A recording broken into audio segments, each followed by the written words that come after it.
First of all, for the invitation, for the opportunity to be here with you and with my distinguished panelists and with you all and share about my experiences. As you said, I come from the practitioner's point of view.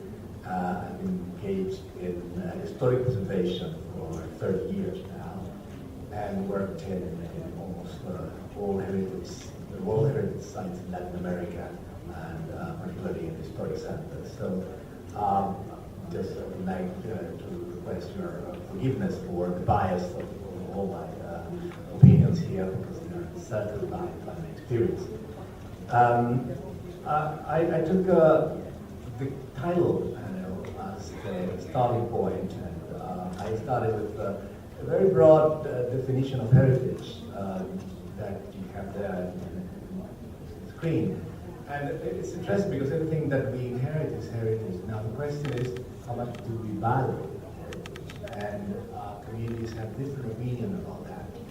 And I've seen Latin American cities destroying parts of the past very happily in the 50s and 60s and 70s, making way for new buildings and then tearing down new buildings. I've seen societies or groups of communities in Latin America thinking that what we inherit from the past was essentially expression of past way of doing things, of colonial times, of backwardness and so on. So what a community values varies a lot and changes over time, and some of this material heritage turns around and become valuable because people start understanding historic and also aesthetic value, social value, spiritual value. They value what they calls the stream of benefit that we get from there. There's also the intangible, and I have again a very broad view of the intangible. It's things that enable individuals to live and then to live in community, to cooperate through language, learning skills, social capital, I mentioned before, once more. So I take that starting point of view. And trying to take it further, my experience has shown me that this heritage not only provides meaning and identity, which has been strongly advocated by UNESCO and demonstrated in how it works, I think they also provide assets for development. And I'm trying to work a bit more here with this idea, because I think that is the idea we call the attention of Minister of Finance or Minister of Economic Development when they sit at the table and start discussing the development goals of 2015 and onwards. The material heritage we can easily see it is fixed capital and has bring economic benefits when it is used for something, create rents, create taxes, or prevent governments for payment for using a building. Either way you look at it, flow, cash flows that are there involved. And of course, the intangible heritage is very central to the production of goods and services and to the distribution of goods and services. And I'm extremely surprised that I would call it the economic development community has not taken a deeper look at this. Many years ago, that was North brought out the institutions in economic growth and development, and a few new world of economic analysis came up. I think they were still waiting for this to be brought to it's essential. Now, the point is that this dual work of heritage, material providing space and physical support for productive and non-productive activities, and the intangible providing the foundations of society are critical issues that need to be brought into the discussion and the agenda from the very beginning. Now, probably the problem that we have not managed to get these ideas into the agenda is the way we have approached heritage traditionally. The traditional approach has been that this is important and that we should keep it as much as we can. But of course, how much we will keep and how we will keep it and who pays for that, a question that remains not totally answered. And then what it is essentially a small group of stakeholders that are pushing for this, emphasizing protection above all things, and mostly calling for public resources to do it. This is not always the case, but I found it everywhere. And I talked to politicians and to stakeholders, the cultural elite, and saying, I need to protect this building or this group of buildings, and we need subsidies to do that. we turn the heritage then into a liability. It is essentially a source of spending, a restriction to urban development. No wonder why heritage is being treated with contempt and in the best circumstances is not an ignored discussion because it's a source of expenditure and not wealth. I think there is another option, and this is the one that we've been trying to practice over the years, particularly worthwhile and easy to do in historic centers, where there are an array of buildings that we want to protect, but also that can be used in very different ways. And that is that if we try to turn the heritage in contemporary uses, what we call adaptive rehabilitation. I know that I'm open here all kind of forms in terms of the council discussion, how much we protect, when, how much we can adapt, how deep we can go into changing what we have. Again, we can discuss all the things, but of course what we have is the possibility of using the heritage in contemporary uses and not leaving it there alone. But when you go into the city and say we're going to rehabilitate the historic center, and suddenly you realize they have 5 museums, 16 galleries, 5 meeting centers, and all these other uses that are not produced by scratch, but actually recaptured, and therefore it's very hard to maintain them. So, of course, we have already discussed this, and I'm going to dwell on the human and social capital that supports creativity, innovation, and provides for the education. You need to preserve and enhance it.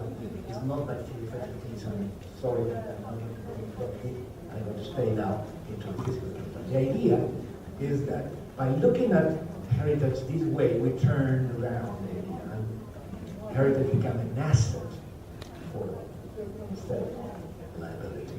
And I think this is a critical point we have to make. Here we have, instead of buildings, instead of streets and public spaces that are already built, that are there, that can be used, that can be reused and changed over time. We don't need to spend more money in building the same capacity, and on top of that, we're keeping our heritage and preserving memories and many other artifacts for transmission, culture, and many other uses. And the point is that the heritage has the capacity to take on many, many different activities, and cultural, educational, but also service activities with private sector, residences, and so on. So the full gamut should be brought in, and then of course again looking at how much we can change the assets and how much we can train them, but of course trying to see it that way. Now the advantage is that they are going to be used, but also the change in outlook is of course that we need new mechanisms for preserving, developing, and keeping the heritage. The traditional government-based, regulation-based, command and control-based activity doesn't work anymore. You need also to have the consensus of all the social actors. It's not only a small group that will be doing it. You need to engage everybody in the community because you need agreements about what to preserve, how much to preserve, how much to need, and what to use it for.